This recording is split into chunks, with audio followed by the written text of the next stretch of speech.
U.S. Senator Chris Van Hollen recently traveled to El Salvador to meet with Kilmar Abrego Garcia, a Maryland resident who was wrongfully deported despite a court ruling that protected him from removal. Abrego Garcia fled El Salvador at age 16 in 2011 to escape gang violence and eventually settled in Maryland, where he married a U.S. citizen and worked as a sheet metal apprentice. In 2019, a U.S. immigration judge ruled in his favor, granting him protection from deportation due to credible fears of persecution. However, in March 2025, U.S. Immigration and Customs Enforcement, ICE, arrested and deported him in what the agency later admitted was an administrative error. Senator Van Hollen's visit on April 16, 2025, was aimed at assessing Abrego Garcia's condition and pressing for his return to the United States.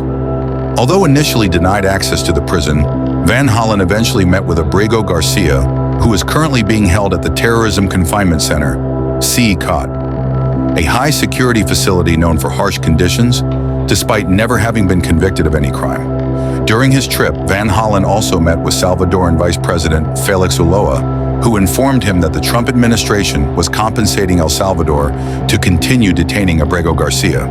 The deportation has drawn sharp criticism from legal experts, human rights advocates, and members of the judiciary, including U.S. Supreme Court Justice Sonia Sotomayor, who denounced the action as baseless. Despite a Supreme Court order demanding his return, efforts to bring Abrego Garcia back to the U.S. have faced diplomatic and bureaucratic obstacles. Senator Van Hollen has pledged to continue fighting for his release and return, highlighting the case as a serious failure of justice and a violation of fundamental rights.